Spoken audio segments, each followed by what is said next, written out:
Good morning, नमस्ते र राधे राधे। आज पनि कहाँ जानु आँटेको भने नि आज पुरानो आज लास्ट दिन हो र आज जानु आँटेको हामीहरू।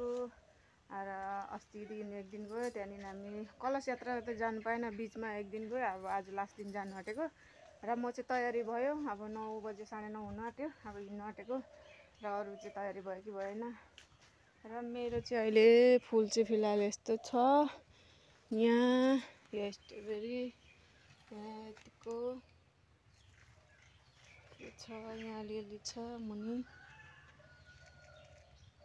यहाँ सयपत्री फुलिसक्यो, सक्नु आँट्यो। यहाँ छ, यहाँ छ,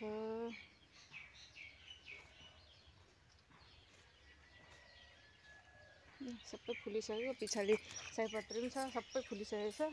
र यति नै। अब चाहिँ म चाहिँ हिँडेको, घरबाट निस्केँ, तलासला लगाएँ। र मेरो मकै चाहिँ यहाँ अलिअलि उम्रिँदैछ। यहाँ गुरानबारीमा यहाँ छ भेन्डी, खुर्सानीहरू। यहाँ चाहिँ फर्सी बोरामा रोपेको छु। अब चाहिँ हिँडेको।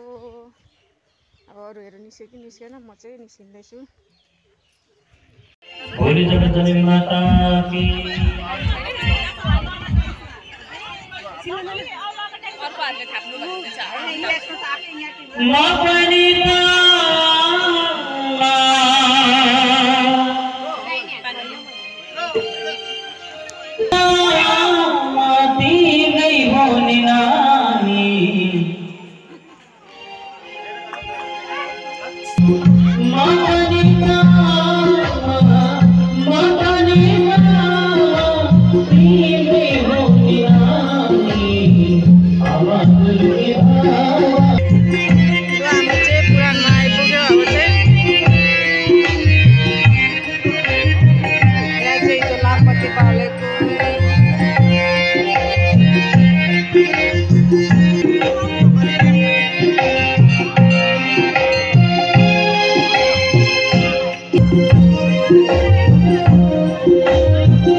वास्तविक अग्नि भित्र लुकेकै हुन्छ।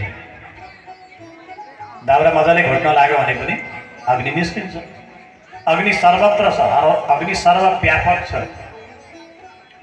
हामीले आँखाले देखेको देवता भनेको मात्रै अग्नि हो। न रामलाई देखेका छौँ, न कृष्णलाई, न शिवलाई, न देवीलाई, कसैले हामीले देखेकै छैन आँखाले। हामीले आँखाले साक्षात देखेको देवता भनेको अग्नि देवता, सूर्यको रूपमा या अग्निको रूपमा।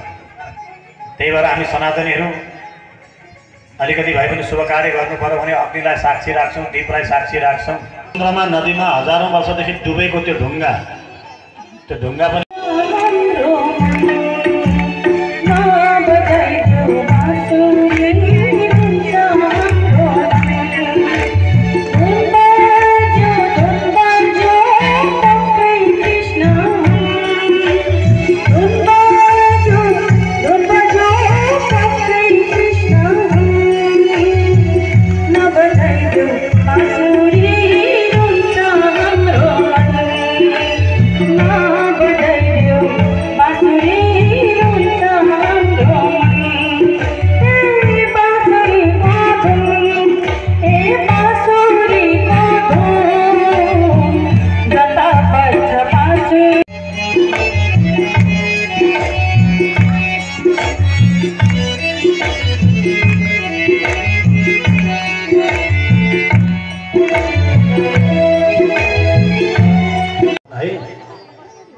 सबैको घरमा बाबाजी हुन्, बिचराका बाबा छैन त। आमा बाबाको महत्त्व त्यतिखेर थाहा हुन्छ, त्यतिखेर हुँदैन। हेर भन्नु त, छोराछोरीले पनि बोल्नुपर्छ घरमा आमा बाबालाई कस्तो सम्मान दिने, आमा बाबाले पनि छोराछोरीले मात्रै गाली गरेर हुँदैन, संस्कारीपन भनेर आफू पहिले संस्कारित हुनु पर्यो। यो कुरालाई हामीले बुझेर मनन चिन्तन गरेर केही न केही जीवनका नराम्रा बानी व्यवहारलाई त्याग्न सक्यो भने यो 9 दिनसम्म सुनेको भागवतको असली दक्षिणा यही नै हुनेछ।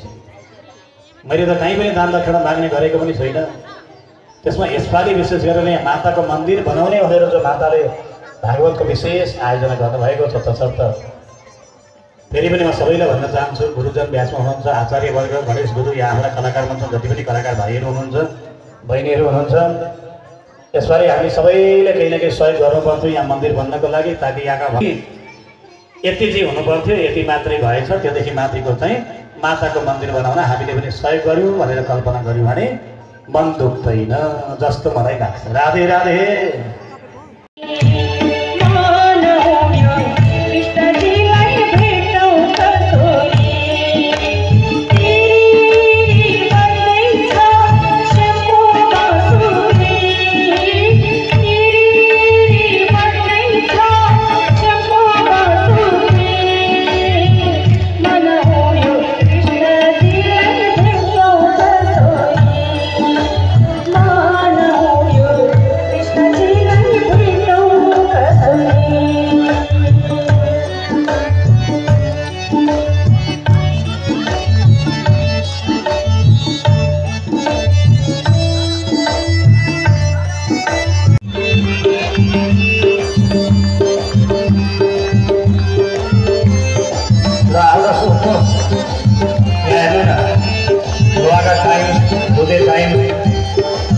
भाइ सबैले लाइभ प्रसाद गरिरहेको छ, तपाईँहरू पनि आउनुहुनेछ है। घरै घरमा गएर यसो च्यानललाई सब्सक्राइब गरेर लाइक गरेर हेर्नु होला।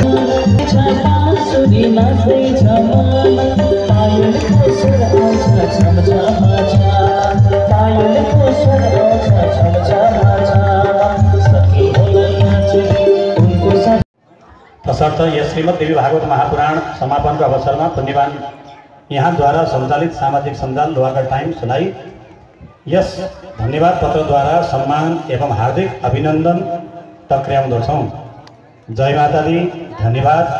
भवदीय माता सन्तोष प्रधान एवं कटरी बस्ती सम्पूर्ण समाजको तर्फबाट यो सम्बर्धना पत्रलाई हामी हस्तान्तरण गर्दैछौँ। सबैले जोरदार तालीले सम्मान व्यक्त गर्नुहोला। र अवश्यमेव उहाँले पुर्याउनु भएको यो जुन अद्वितीय जो पुण्यको कार्य छ यसमा फेरि पनि उहाँ अग्रसर रहनुहोस् भन्ने हामी कामना गर्दछौँ। जय माता दी।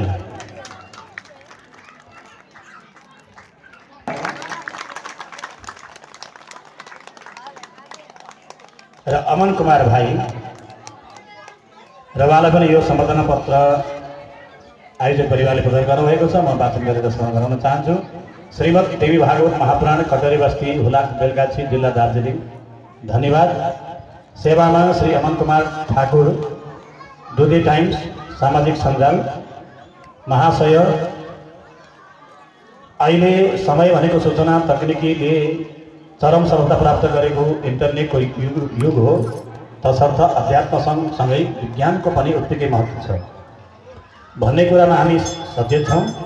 वर्तमान मान्यवर विगत 5 मार्च 2025 देखि प्रारम्भ धन्यवाद पत्रद्वारा सम्मान एवं हार्दिक अभिनन्दन टक्र्याउँदछौँ। जय माता दी। धन्यवाद। भवदीय माता सन्तोष प्रधान एवं कटरी समाज सम्पूर्णको तर्फबाट।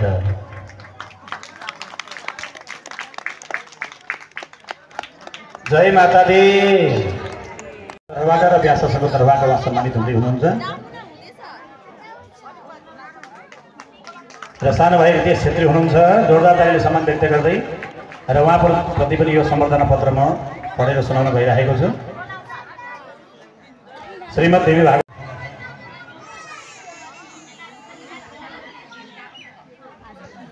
भक्तजनको फेरि माग आयो, डम डम भजन भन्दै हुनुहुन्छ। गुरुजी उताबाट फेरि हुनुभयो कि भएन, र भएन भने हुनुभएको छैन भने पनि कलाकार मञ्चबाट कुन भजन अरे?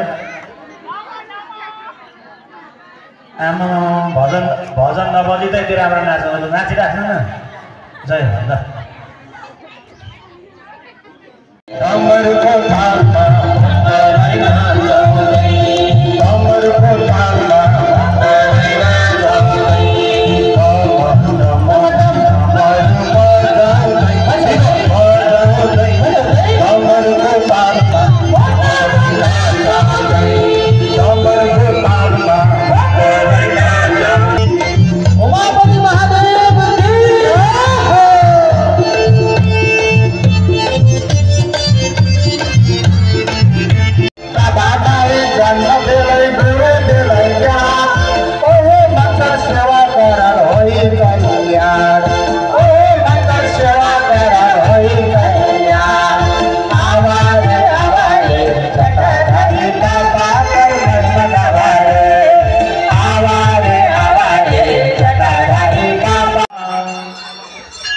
इदगुं आदि प्रजानरण्ये अस्तु दशधीरगुं सर्वगणगुं सत्ताय आत्मसनि प्रजासनि पशुसनि रोगसनि वैसनि अग्नि प्रजा बहुलाम्ने भरतन्नं पयोरेतो अस्मासु दत्ता करदि गर्भसम्भूतं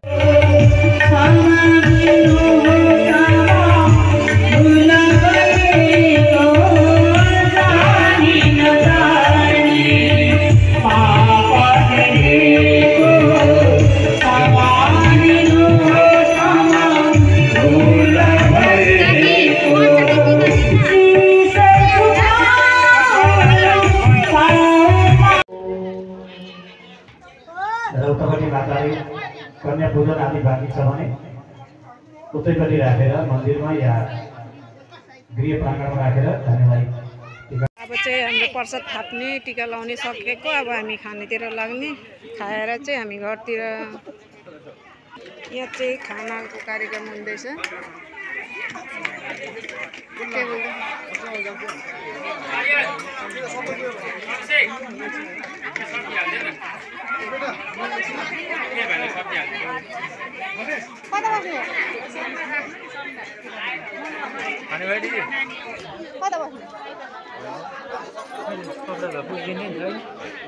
खाना चाहिँ सेलरोटी आलुदम यहाँ प्रिया यहाँ छ करिना होली खेल्नु हुँदैछ माताजीहरू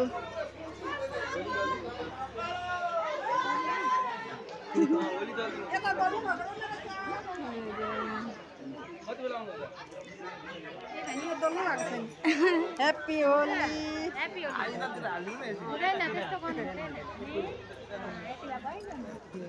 तपाईलाई पनि ह्याप्पी होली उयो लेखिदिनु माताजी माताजी यता हेर्नु न ह्याप्पी होली हुन्छ